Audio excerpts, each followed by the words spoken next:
こんにちは、ずんだもんなのだ。こんにちは、四国メタンです。今日は関東在住の大分サポが町田まで試合を見に行ってきたのだ。今日も気合い入れて作ったから最後まで見てね。ということで移動するのだ。関東民の大分サポとして気合が入るわね。大宮のアウェーでも多くの大分サポーターが来ていたのだ。そういえば投稿者は九州の人なのだ。毎度お騒がせしております。投稿者です。2005年から東京でトリニータを応援しています。実は私、生まれも育ちも九州とは関係ないんです。ということは大分とのゆかりもないのです。応援しているきっかけとして、シャムスカ元監督のサッカーも理由には挙げられるのですが、温厚な人となりがあると思うんですよね。声出し応援や手拍子応援、座っている形であっても、勝たせたい、応援したい気持ちがあれば、誰でも歓迎する雰囲気作りができているんですよね。そういうところにも魅力を感じました。それじゃ、駅に着いたからバスで移動するのだ。今回は投稿者の拠点から近いから移動経路はぼかすわね。今のところ、今回の投稿者は少しおとなしいのだ。おとなしい分にはいいんじゃないの。それよりもトリニータがホーム戦を全勝しているわよ。開幕から好調なのは、なかなか見られないことなのだ。なんといってもチームとしてまとまりがあるのが大きいわね。前節の山口戦でも3点をゲットして攻撃力を増してきたわね。直近3試合で8得点を挙げているのだ。大分は1人のフォワードがゴールを量産するのではなく、バランスよくキーパー以外のポジションが得点を決めているわね。個人的にはマブノアウベスのような得点を決めまくる選手が好きなのだ。言いたいことはわかるけど、怪我や累積で出場できない時にチームとして人手を埋めきれないリスクがあるわね。そういった意味では今の大分のサッカーは理想的と言えるかもしれないわね。あとは水曜日にも試合をしているから選手たちの疲労やコンディション調整がちょっと心配ね。去年はルヴァンもあったからターンオーバー制を強いていたけど、今年はカック戦がないからスタメンをいじくらなかったと思うのだ。そういった意味では監督が考えるスタメンには自信があるのかもね。そうなのだ。下平監督を信じるのだ。スタジアムに着いたのだ。先にゼルビアの話をしてからスタグルにしましょう。まさかゼルビアがこんなに好調だとは思わなかったのだ。大型補強ならまだしも高校サッカー出身の黒田監督を招聘しているわね。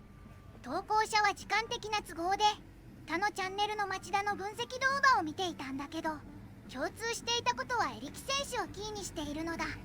彼は攻撃面だけではなくプレスやスペースを埋める動きからの速攻が武器とのことよ。他にもデューク選手や去年に大分にいた下田選手が在籍しているから J2 屈指の選手の厚さなのだ。どうも投稿者です。前回のいわき戦では2019年のアウェー浦和戦以来の日曜日よりの死者を歌いました。町田といえば、ボープ選手、下田選手と高沢選手はもちろんのこと、世代育成では小林祐希さん、強化部長は原康さんなんですよ。だからこそ、町田の対策は完璧にしておかなくてはなりません。まず町田の社長兼 CEO には藤田進さんです。町田のスポンサーでもあるサイバーエージェントの社長です。資金力で補強して強くするクラブ経営は何も間違ってはいません。しかしトリニータには下平監督をはじめとする背筋主義が浸透し、またこじらせたのだ。はっきり言ってつまらないからね。ちょっと待ってください。町田とのこんなレースは初めてなんですよ。外出前にはプリコネのロストプリンセスを聞いて、モチベーションを上げていました。あとはゼルビア対策としてゴルフのフィギュアも買いました。こうやって抜かりなく対応しなくてはなりません。だからこそ町田には勝ち点をあげません。気を取り直してスタブルを食らうのだ。今日は何を食べたの？今日は温玉牛カルドンを食べたのだ。ご飯物も悪くない選択ね。それで味はどうだったの？ちょっと意外だったんだけど、タレが薄かったのだ。それは味が薄かったって意味じゃ。補足をすると肉の味がしっかりしていたのだ。つまりお肉本来の味を生かしたくて薄味にしたと思うのだ。それに温玉とも相性が抜群で美味しくいただけたのだ。選手たちが来たのだ。それでは試合予想は？トリニータが勝つことを信じて応援するしかないのだ。その心意気は好きよ。代わりに試合予想をするけど、今回は総力戦になると思うわ。ただし強いて言うなら監督を含めるコーチ陣の手助けが鍵になると思うわ。それなら交代のタイミングが大事なのだ。それも否定はしないけど、試合中の修正や伝達が大事になるわ。確かに選手間だけで修正するのは限界があるのだ。どこの国とは言わないけど、試合だけ見て選手に戦術を丸投げする監督がいるわね。ちょっと趣旨がずれるのだ。逆を言えば大分も町田もコーチを含むベンチワークが活発なのだ。それじゃ試合終了まで守るのだ。負けたのだ。リーグ戦の早い段階で強いクラブと戦えたことに感謝するしかないわね。トリニータの選手たちの動きが鈍かったのだ。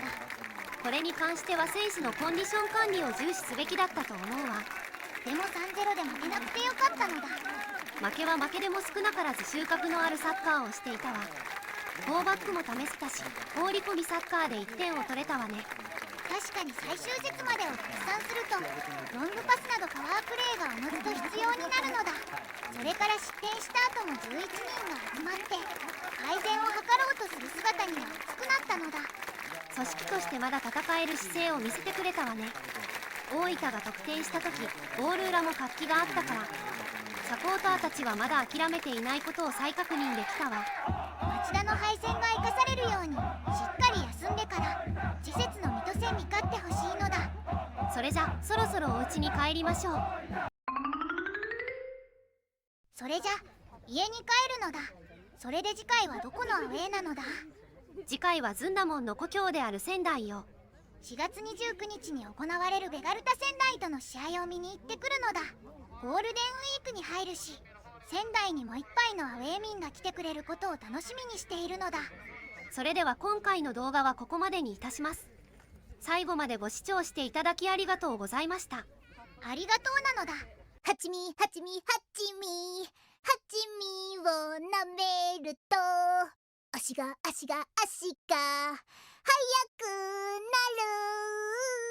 はちみはちみはちみはちみを舐めるとはちみはちみはちみはちみを舐めるとはちみはちみはちみはちみを舐めると足が速くなる。はちみはちみはちみはちみを舐めるとはちみはちみはちみはちみを舐めるとはちみはちみはちみはちみを舐めると足が速くなる。はちみはちみはちみはちみを舐める